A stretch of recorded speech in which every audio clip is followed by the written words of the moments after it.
To టీవీ8 news bulletin ముందుగా headlines చూద్దాం. కోసగి మండలంలో మురళీరెడ్డి ఎన్నికల ప్రచారంలో పింఛనార్థుల కష్టాలు అడిగి తెలుసుకున్నారు. కందికుంటతోనే కదిరి అభివృద్ధి సాధ్యం.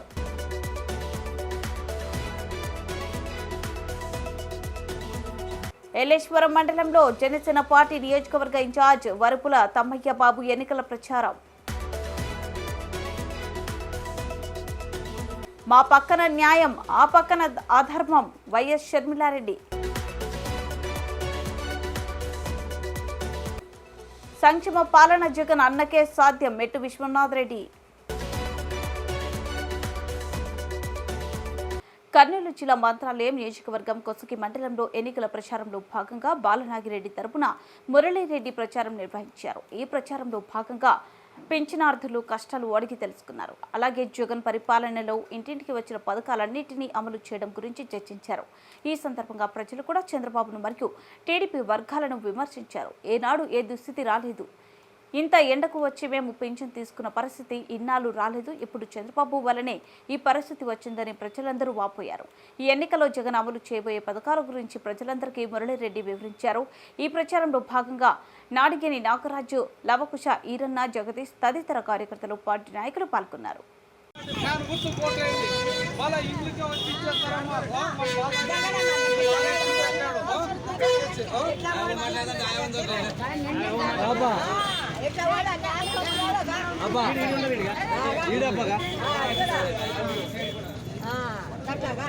ఏం చేస్తావు చూడక ఇట్లా వాళ్ళు ఏడో నువ్వు వచ్చి ఎప్పుడు చూసుకొని ఫ్యాన్కై జగన్మోహన్ రెడ్డి ఎట్లా ముసలి ఆలోచన చేసుకొని ఇంటికి వచ్చి ఇచ్చేటప్పుడు పెట్టిండే వాడు తెలుగుదేశం చంద్రబాబు నాయుడు మీకు మోసం చేశాడు.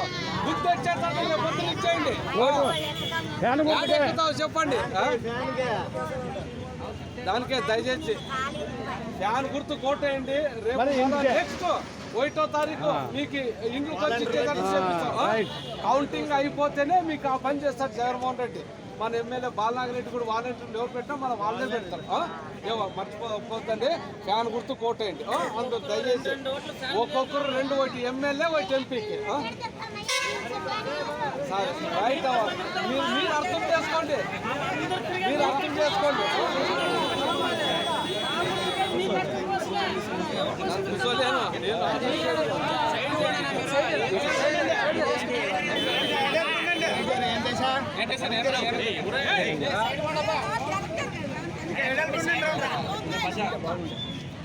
కొంచెం పుషప్ కొద్ది పుషప్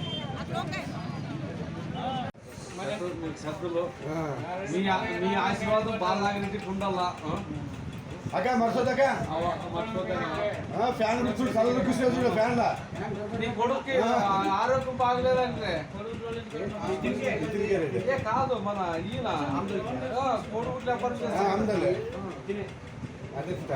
కొడుకు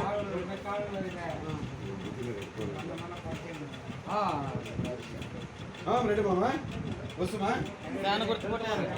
అక్క వస్తామక్క ఇవ్వండి అని మన బాలనాగిరెడ్డి జగన్మోహన్ వాలంటీర్లు పెట్టినాడు. కానీ ఆ చంద్రబాబు నాయుడు ఓట్ల కోసము కోర్టులో కేసు వేసి మిమ్మల్ని బ్యాంకు ఎత్తట్లు చేసి దానికే రేపు ఫ్యాన్ గుర్తుకు 2 ఓట్లేండి. మళ్ళా మీకు ఇంటికి వచ్చి రేపు నెల కల్లా మైనార్టీలపై కందికుంటకు ఎనలేని అభిమానం. 20 సంవత్సరాల నుండి నియోజకవర్గ ప్రజల కోసం పనిచేస్తున్న ఏకైక వ్యక్తి కందికుంట. ఆయనకు తెలుసు కదిరిలో మైనార్టీల బలం ఉందని, మైనార్టీల సహకరిస్తారన్న నమ్మకం కందికుంటలో బలంగా ఉంది. మైనార్టీలే అత్యధిక మెజార్టీతో గెలిపిస్తారన్న నమ్మకంతోనే కందికుంట ఎన్నికల్లో నిలబడ్డారు. మైనార్టీల పైన కందికుంటకు ఎంత ప్రేమ ఉందో స్పష్టంగా అర్థమవుతుంది. మైనార్టీ సోదరులు విఘ్నతతో ఆలోచించి కందికుంటకు ఓటు వేయాలి తప్ప కందికుంటకు గెలిపించాల్సిన బాధ్యత మనందరిపై ఉంది. కదిరి బాగుండాలంటే కందికుంట గెలవాల్సిందే. మైనార్టీ ఫంక్షన్ హాల్కు 40 లక్షల రూపాయలు సొంత నిధులు ఖర్చు చేసిన ఘనత కందికుంటదే. 20 సంవత్సరాలుగా రాజకీయాల్లో ఉన్న కందికుంట ఏనాడైనా కులం మతం గురించి మాట్లాడారా?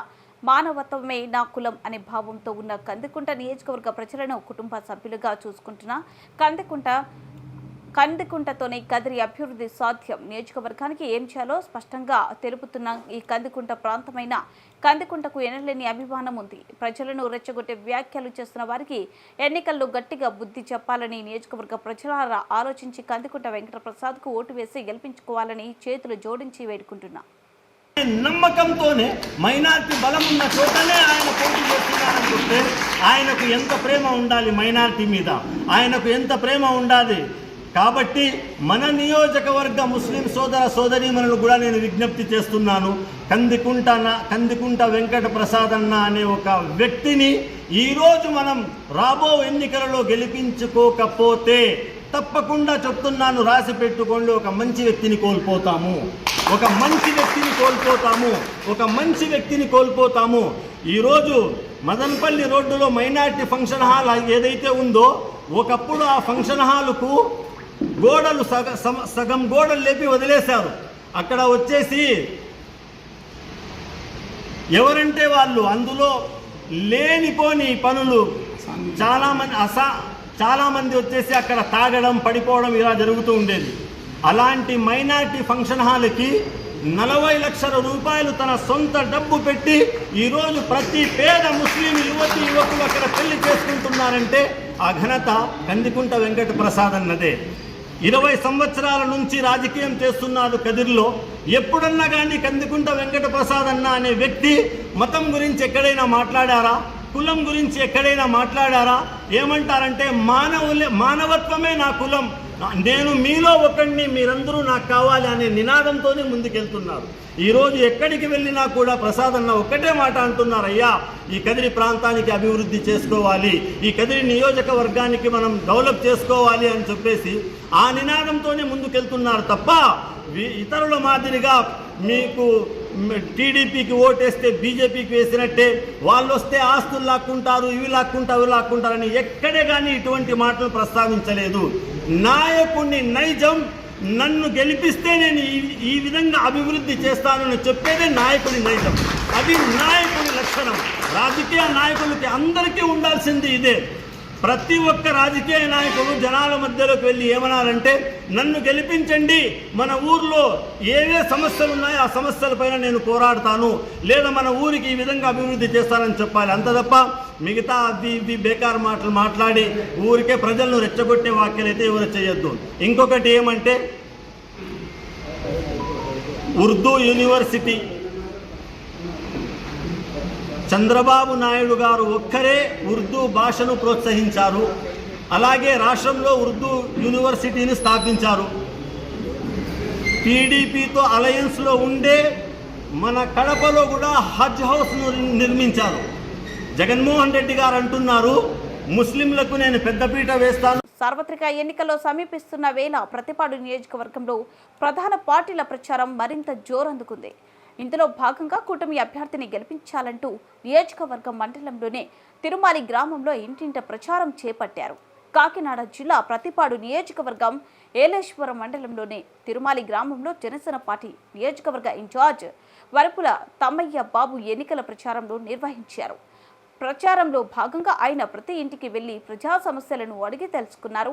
అలాగే రాబోయే కాలంలో కూటమి ప్రభుత్వం వస్తుందని, ఉమ్మడి మేనిఫెస్టోలో పొందుపరిచిన ప్రతి హామీని అమలు చేస్తామని ఆయన హామీ ఇచ్చారు. ఈ సందర్భంగా తమ్మయ్య బాబు మాట్లాడుతూ, రానున్న సార్వత్రిక ఎన్నికలలో కూటమి 150 స్థానాలను గెలుపొందే అవకాశాలు ఉన్నాయన్నారు. వైసీపీపై ప్రజా వ్యతిరేకత ఏర్పడిందన్నారు. వైసీపీ ప్రభుత్వం ప్రజలను మోసం చేసి 13 లక్షల కోట్ల రూపాయలను అప్పు చేసి ఆ అప్పు ఎందుకు చేశామో చెప్పలేని స్థితిలో ముఖ్యమంత్రి జగన్మోహన్ రెడ్డి ఉన్నారని అన్నారు. ప్రజలు ముఖ్యమంత్రి జగన్మోహన్ రెడ్డిని ఎప్పుడు ఇంటికి సాగనంపుదామా అని ఎదురు చూస్తున్నారన్నారు. అందరికీ నమస్కారం. నేను మీ వరపుల తమ్మయ్య బాబు, ప్రతిపాడు నియోజకవర్గం జనసేన పార్టీ ఇన్ఛార్జ్. దేశవ్యాప్తంగా జరుగుతున్నటువంటి సార్వత్రిక ఎన్నికల్లో భాగంగా మరి ఆంధ్రప్రదేశ్లో అసెంబ్లీకి కూడా సేమ్ టైం జరుగుతున్నటువంటి సందర్భంగా మరి ఈ ప్రతిపాడు నియోజకవర్గం నుంచి అసెంబ్లీ ఎన్నికలకు, పార్లమెంట్ ఎన్నికలకు కూడా ప్రచారం నిర్వహిస్తూ ఉన్నాం. మరి ఈ ప్రచారంలో భాగంగా ఈ ప్రతిపాడు నియోజకవర్గం ఏలేశ్వరం మండలం తిరుమాలి గ్రామంలో ఈ రోజున తెలుగుదేశం పార్టీ కూటమి అభ్యర్థి శ్రీమతి సత్యప్రభ గారికి సైకిల్ గుర్తు మీద ఓటు వేయమని, అలాగే కాకినాడ పార్లమెంట్ అభ్యర్థి ఉదయ్ శ్రీనివాస్ గారికి గాజు గ్లాసు గుర్తు మీద ఓటు వేయమని ఓటర్లను కలుసుకొని ప్రార్థిస్తూ ఉన్నాం. ఈరోజు రాష్ట్ర వ్యాప్తంగా కూడా వైసీపీ ప్రభుత్వానికి తీవ్ర వ్యతిరేక గాలులు వీస్తున్నాయి. ప్రజలందరూ కూడా కూటమి ప్రభుత్వానికి, కూటమిలో ఉన్న నాయకులకు కూడా మద్దతుగా రోడ్ల మీదకి వచ్చి వారందరూ కూడా మాకు మద్దతు తెలుపుతున్నటువంటి పరిస్థితి. ఖచ్చితంగా కూటమి 150 స్థానాల వరకు కూడా గెలుపొందేటువంటి అవకాశాలు ఉన్నాయి ఇక్కడ. అలాగే పార్లమెంట్లో కూడా మోడీ గారు ఎన్డీఏ కూటమి మంచి అత్యధిక మెజారిటీతో 400 స్థానాలు పైబడి గెలుపొందే విధంగా మరి ఈ రోజున దేశవ్యాప్తంగా కూడా రాజకీయాలు జరుగుతున్నాయి. ఈ యొక్క వైసీపీ ప్రభుత్వం దారుణమైన అవినీతితో దారుణంగా ప్రజలను హింసించి అనేక రకాలుగా ఈ రాష్ట్ర అభివృద్ధిని ఆపేసి 13 లక్షల కోట్ల రూపాయలు అప్పు చేసి ఎందుకు చేశాడో చెప్పలేనటువంటి స్థితిలో ఉన్నటువంటి ఈ ముఖ్యమంత్రి జగన్మోహన్ రెడ్డిని ఎంత తొందరగా ఇంటికి సాగనంపుదామని ఈ రాష్ట్ర ప్రజలు ఆశగా ఎదురు చూస్తూ ఉన్నారు. ఆ మే 13వ తారీఖు ఎప్పుడు వస్తుందా ఆ రోజున ఆ ఓటు, ఆ బ్యాలెట్ మీద ఓటు గుద్ది వాళ్ళ యొక్క కసి చూపించుకోవడానికి ఈ ప్రజలందరూ కూడా రెడీగా ఉన్నారు. ఇటువంటి స్థితిలో మరి ప్రత్తిపాడు నియోజకవర్గంలో శ్రీమతి సత్యప్రభ గారికి దాదాపుగా 30 నుంచి 40 వేల మెజారిటీ వచ్చేటువంటి పరిస్థితి ఈ రోజున ఉంది. గ్రామాల్లో మా కూటమి అభ్యర్థిని సత్యప్రభ గారు తిరుగుతూ ఉంటే ప్రజలందరూ కూడా చీరలు పరిచి, పూలు జల్లి, హారతులు పట్టి ఆవిడకి ఘనంగా స్వాగతం చెబుతా ఖచ్చితంగా మా మద్దతు కూటమికి అని చెప్పేసి ప్రజలందరూ కూడా తెలియజేస్తూ ఉన్నారు. అలాగే తంగెళ్ళ ఉదయ్ శ్రీనివాస్ గారికి గాజు గ్లాస్ గుర్తు మీద కూడా ఓటేస్తామని చెప్పేసి చెప్తూ ఉన్నారు. ఖచ్చితంగా ఈ విజయం జన విజయం. మేము ఖచ్చితంగా మంచి భారీ మెజారిటీతో 2 స్థానాలు కూడా గెలవబోతా ఉన్నాం. మరి తిరుమల గ్రామాన్ని అభివృద్ధి చేసే విధంగా మరి మేము కూడా నెగ్గిన తర్వాత మా ఎమ్మెల్యే గారి ద్వారా, మా ఎంపీ గారి ద్వారా మంచి మంచి కార్యక్రమాలు చేస్తామని కూడా తెలియజేస్తా ఉన్నాను. ఈ సందర్భంగా జై జనసేన, జై తెలుగుదేశం, జై బీజేపీ. జై జనసేన, జై జనసేన, జై జనసేన, జై జనసేన, జై జనసేన, జై జనసేన, జై టీడీపీ, జై టీడీపీ, జై టీడీపీ, జై టీడీపీ. సత్యప్రభ గారి నాయకత్వం, సత్యప్రభ గారి నాయకత్వం, తంగెళ్ళ ఉదయ్ శ్రీనివాస్ గారికి, తంగెళ్ళ ఉదయ్ శ్రీనివాస్ గారికి, తంగెళ్ళ ఉదయ్ శ్రీనివాస్ గారికి. కడప జిల్లా ఎర్రగుంట్ల పరిధిలోని ఆర్టీపీపీ కాలనీ ఎర్రగుంట్ల ఎన్నికల ప్రచారంలో భాగంగా కాంగ్రెస్ పార్టీ కడప ఎంపీ అభ్యర్థి వైఎస్ షర్మిలారెడ్డి విచ్చేసిన సందర్భంగా కాంగ్రెస్ పార్టీ శ్రేణులు, సిపిఎం, సిపిఐ పార్టీ నాయకులు, కార్యకర్తలు షర్మిలారెడ్డికి ఘనంగా స్వాగతం పలికారు. అనంతరం ఏపీసీసీ చీఫ్ వైఎస్ షర్మిలారెడ్డి మాట్లాడుతూ ఆర్టీపీపీని కూడా ప్రైవేటీకరణ చేయాలని, ఆదాని, అంబానీలకు కట్టబెట్టారని చూస్తున్నారని ఘాటుగా వ్యాఖ్యానించారు. కేంద్రంలో బీజేపీ అధికారంలోకి వస్తే ఆర్టీపీపీని మాయం చేశారని, ఇక్కడ బాబు జగన్ అధికారంలోకి వస్తే ఇదే పరిస్థితి అని ఘాటుగా విమర్శించారు. రాష్ట్రాన్ని 10 ఏళ్లు సర్వనాశనం చేశారన్నారు. బాబు జగన్ ముఖ్యమంత్రులుగా ఉండి కనీసం రాజధాని కూడా కట్టలేకపోయారని, రాజధాని పేరు చెప్పి బాబు అమరావతి కట్టాడని, వాషింగ్టన్ డీసీ అని చెప్పి జగన్ రెడ్డియే రాజధాని లేకుండా చేశారన్నారు. డిఎస్సీ అట, క్యాపిటల్ అట, మొత్తం వాగ్దానాలని ఎక్కడ నిలబెట్టుకున్నారయ్యా అంటే అదిగో మద్యం షాపులు అన్ని నిలబెట్టుకున్నానమ్మా అన్నట్టుగా ఉంది పరిస్థితి. అందుకే ఓటేసేటప్పుడు ఒక్కసారి ఆలోచన చేయండి అంటున్నామన్నా. ఈరోజు ఒక కాంగ్రెస్ పార్టీ మాత్రమే ప్రత్యేక ఫ్యాక్టరీ ఇవ్వలేదు, రాజధాని ఇవ్వలేదు. 10 సంవత్సరాలుగా బీజేపీ మనకి ఇవ్వాల్సిన ఒక్క వాగ్దానం, ఒక్క హామీ, ఒక్క హక్కు నెరవేర్చలేదు. అలాంటప్పుడు మరి చంద్రబాబు గారైనా, జగన్మోహన్ రెడ్డి గారైనా అదే బీజేపీ కొంగు పట్టుకొని ఏలబడాల్సిన అవసరం ఏముంది అని అడుగుతున్నాం. కానీ అదే చేస్తున్నారు కదా. ఇద్దరికి బీజేపీయే కావాలట, ఇద్దరికి మోడీయే కావాలట. మన రాష్ట్రంలో ఇప్పుడు ఒక ట్రయాంగిల్ లవ్ స్టోరీ నడుస్తుంది. అధికారంలో ఉన్నాడు మోడీ, అధికారంలో ఉండి వీళ్ళ స్వప్రయోజనాల కోసం ప్రజల ప్రయోజనాలను మొత్తం అన్నింటినీ తాకట్టు పెట్టేశారు. ఇలాంటి వాళ్ళకు ఓట్లేస్తే ప్రజలకు ఏం మేలు జరుగుతుందో ఒక్కసారి ఆలోచన చేయండి. రాహుల్ గాంధీ గారు చెప్పిన విషయం, అధికారం లేకొచ్చిన వెంటనే ప్రత్యేక హోదా 10 సంవత్సరాలు ఇస్తామని చెప్తున్నాడు రాహుల్ గాంధీ గారు. ఆ మాట పట్టుకొని వచ్చింది రాజశేఖర రెడ్డి బిడ్డ. మీరు గెలిపించండి, రాజశేఖర రెడ్డి బిడ్డ ఇక్కడ ఎంపీగా కాంగ్రెస్ పార్టీ అభ్యర్థిగా పోటీ చేస్తుంది. మీరు గెలిపించండి, మీకు మాట ఇస్తున్నాం. కాంగ్రెస్ పార్టీ కేంద్రంలో కూడా అధికారంలోకి వస్తుంది. రాజశేఖర రెడ్డి బిడ్డ మంత్రి కూడా అవుతుంది. మన ఆంధ్ర రాష్ట్రానికి ప్రత్యేక హోదా వస్తుంది, పోలవరం ప్రాజెక్ట్ వస్తుంది, రాజధాని వస్తుంది, కడపలో స్టీల్ ఫ్యాక్టరీ వస్తుంది. అన్న, ఈ మేళ్ళన్నీ జరగాలి అంటే ప్రభుత్వాలు మారాలి. కేంద్రంలో అయినా రాష్ట్రంలో అయినా ప్రభుత్వాలు మారాలి, పరిస్థితులు మారాలి. అప్పుడే మేలు జరుగుతుంది. ఈరోజు కడప రాజకీయాలు నేను మీకు చెప్పాల్సిన అవసరం లేదు, ప్రతి ఒక్కరూ చూస్తున్నారు. వివేకానంద రెడ్డి గారి హత్య జరిగి 5 సంవత్సరాలు అయిపోయింది. పోనీ 5 సంవత్సరాలు అయిపోయి ఈ రోజు వరకు న్యాయం జరిగిందా అంటే స్వయంగా జగన్మోహన్ రెడ్డి గారే తన అధికారాన్ని అడ్డువేసి మరి హత్య చేయించింది అవినాష్ రెడ్డి గారు అని సిబిఐ సాక్ష్యాలు ఆధారాలు అన్ని బయట పెట్టి చెప్తున్నా కూడా జగన్మోహన్ రెడ్డి గారు కాపాడుతున్నారు. 5 సంవత్సరాలుగా కాపాడటం ఒక ఎత్తు అయితే ఈ రోజు మళ్ళీ అదే అవినాష్ రెడ్డి గారికి టికెట్ ఇచ్చి మళ్ళీ గెలిపించాలని చూస్తున్నాడు జగన్మోహన్ రెడ్డి గారు. ఇది అన్యాయం కాదా అని ప్రశ్నించడానికే ఈ రోజు రాజశేఖర రెడ్డి బిడ్డ నిలబడింది. అన్నా, నేను రాజశేఖర రెడ్డి బిడ్డను, పులి కడుపున పులే పుడుతుంది, నా గుండెలో నిజాయితీ ఉంది, దేనికి భయపడేది కాదు రాజశేఖర రెడ్డి బిడ్డ. అలాగని అన్యాయం జరుగుతుంటే సహించేది కూడా కాదు రాజశేఖర రెడ్డి బిడ్డ. వివేకానంద రెడ్డి గారి విషయంలో అన్యాయం జరిగింది. ఈ రోజు వరకు కూడా వివేకానంద రెడ్డి బిడ్డ అసలు కోట్ల చుట్టూ తిరుగుతూనే ఉంది. తట్టని తలుపు లేదు, ఎక్కని మెట్టు లేదు. ఈ రోజు వరకు న్యాయం కోసం పోరాడుతూనే ఉంది. ఈ రోజు వరకు వివేకానంద రెడ్డి గారి రక్తం మన గడ్డ మీద న్యాయం కోసం ఘోషిస్తూనే ఉంది. అందుకే రాజశేఖర రెడ్డి బిడ్డ ఈ ధైర్యం చేసింది. నా పక్షాన మీరు నిలబడతారని, న్యాయం పక్షాన మీరు నిలబడతారని రాజశేఖర రెడ్డి బిడ్డ మనస్ఫూర్తిగా విశ్వసిస్తుంది. అన్న, ఆలోచన చేయి.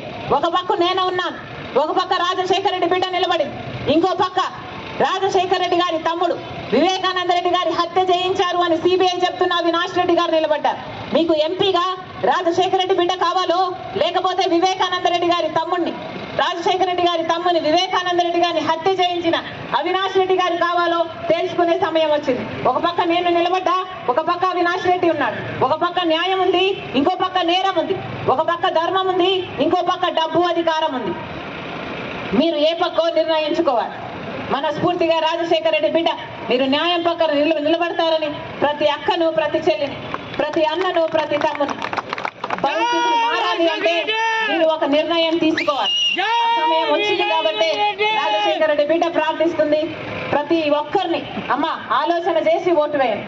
హస్తం గుర్తమ్మ, రాజశేఖర రెడ్డి బిడ్డది హస్తం గుర్తు, రాజశేఖర రెడ్డి గుర్తు. ఆశీర్వదించండి అన్న. జోహార్ వైఎస్ఆర్, జోహార్ వైఎస్ఆర్, జోహార్ వైఎస్ఆర్. హస్తం గుర్తుకే, హస్తం గుర్తుకే, హస్తం గుర్తుకే. అన్న, గుర్తు ముఖ్యం అమ్మ, గుర్తు ముఖ్యం అమ్మ. చేయి గుర్తు, చేయలేకపోతే ఏమీ లేదు తల్లి, అవునా? ఆశీర్వదించండి. బులెటిన్ ముగించే ముందు హెడ్లైన్స్ మరోసారి. కోసగి మండలంలో మురళీరెడ్డి ఎన్నికల ప్రచారంలో పింఛనార్థుల కష్టాలు అడిగి తెలుసుకున్నారు. కందికుంటతోనే కదిరి అభివృద్ధి సాధ్యం.